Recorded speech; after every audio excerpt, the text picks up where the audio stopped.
Meu nome é Aldo, do Manual do Conhecimento. Trabalhos técnicos e edição de imagem, Cleiton Dilis.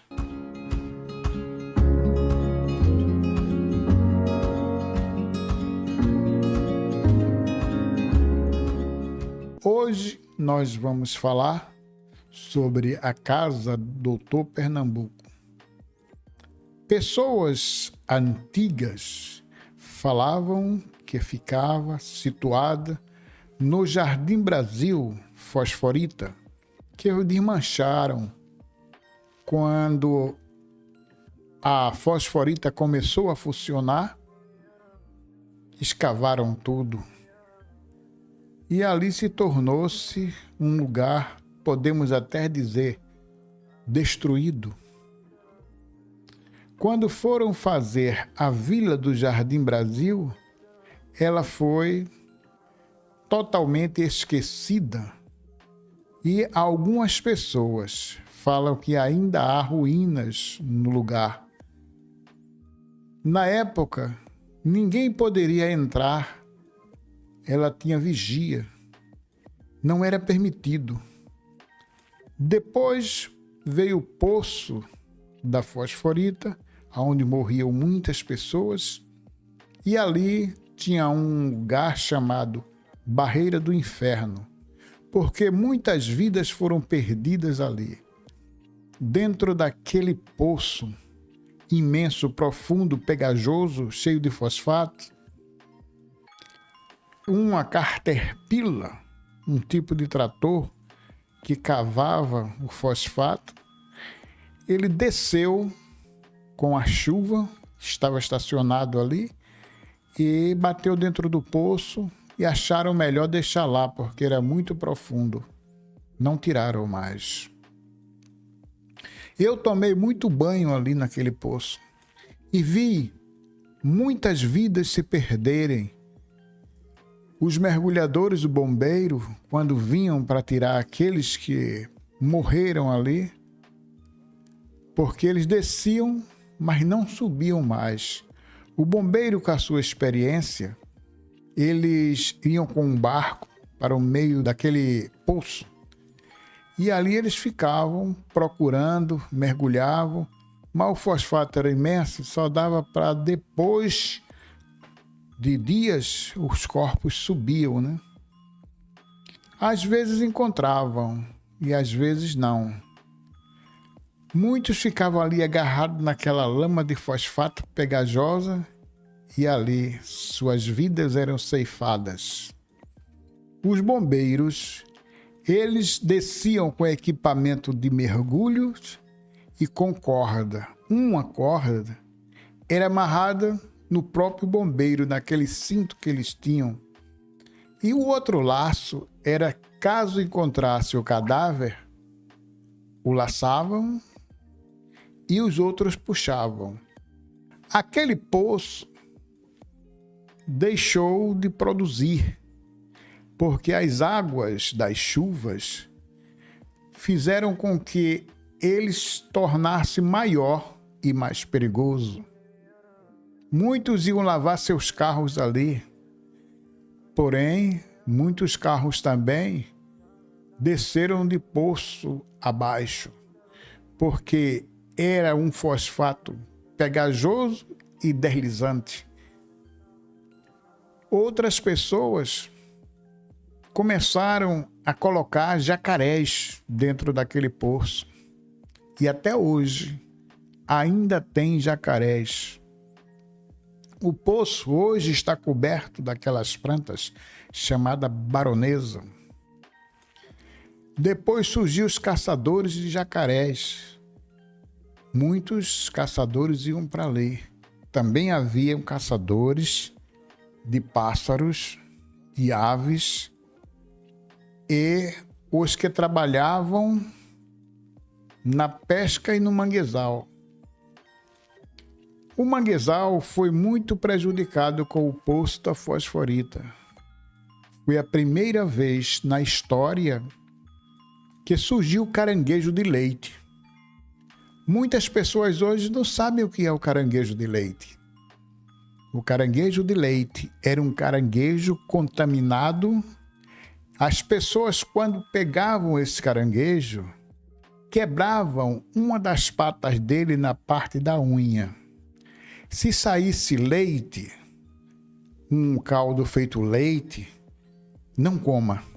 Ninguém comia, porque causava cegueira, as pessoas perdiam a visão e aquele caranguejo ali prejudicava qualquer um que comesse. Então, com o tempo, prejudicou caranguejo, prejudicou o siri, o aratu e muitos outros, como marisco, sururu, foram tudo prejudicados, foram extintos. Até o chié, que é uma espécie de um caranguejo pequeno que viviam na beira da maré e não era comestível, porque também ele não cresciam, só servia para fazer isca.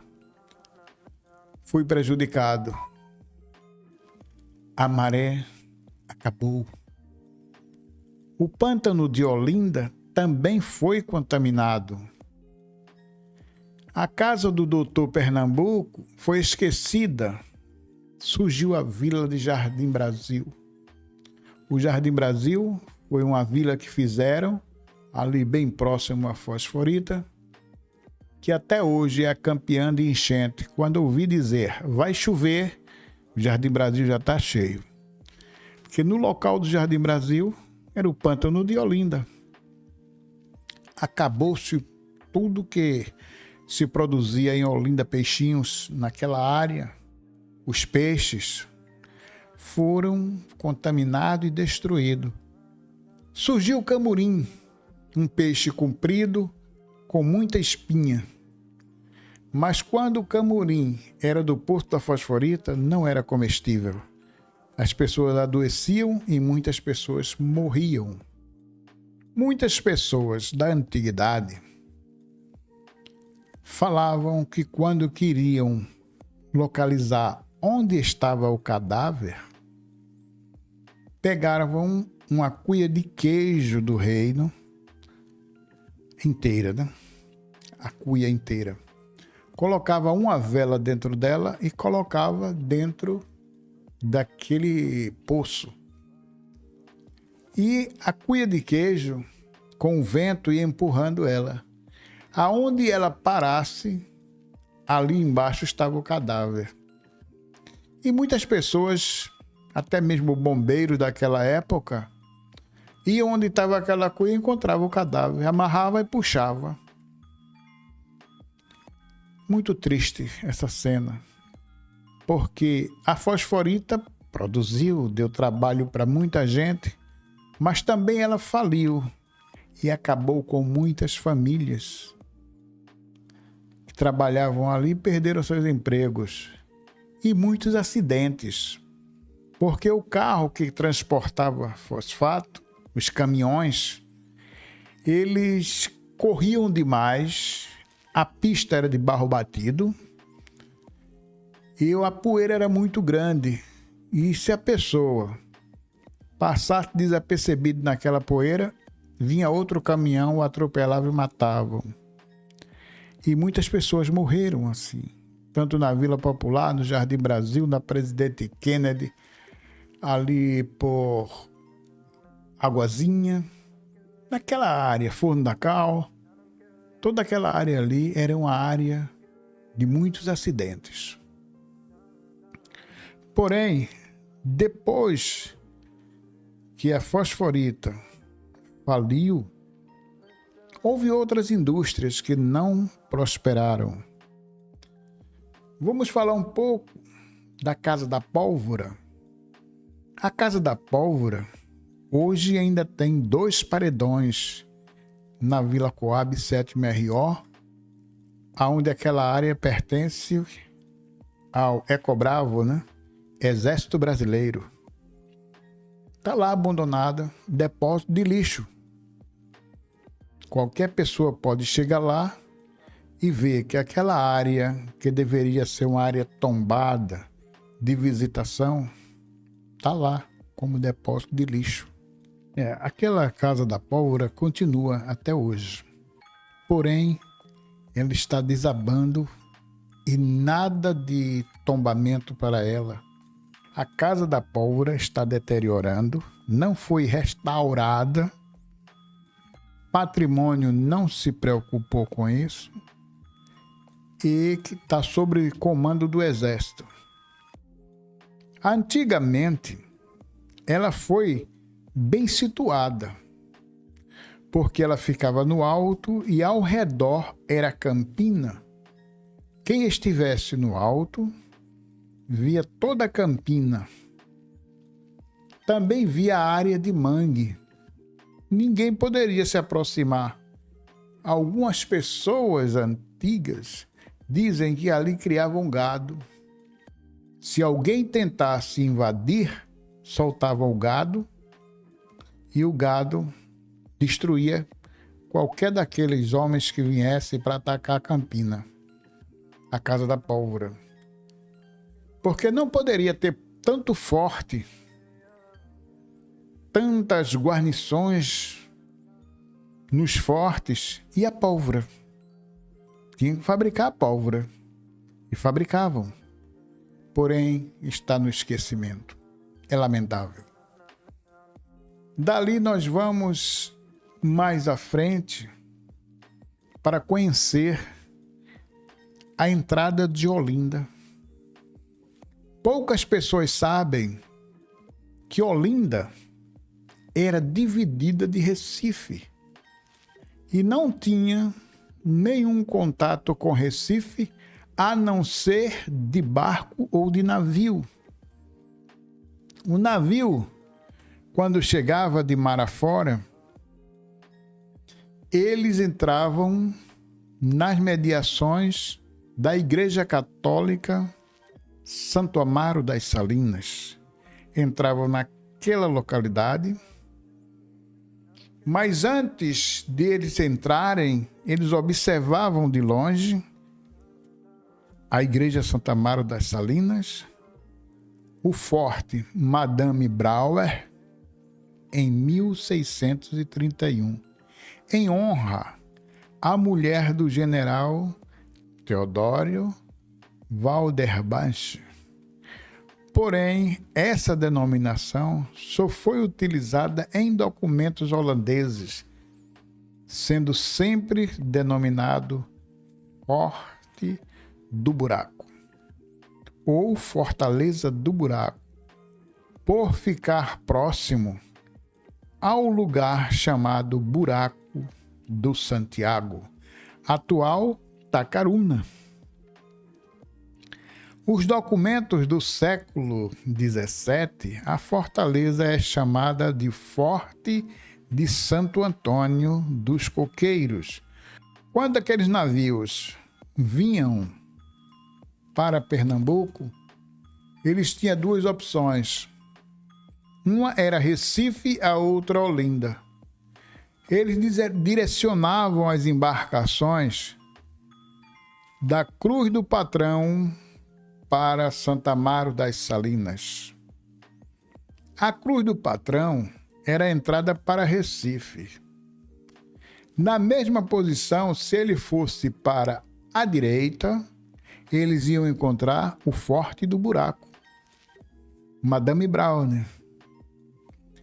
As pessoas até hoje não sabem aonde era a entrada de Olinda.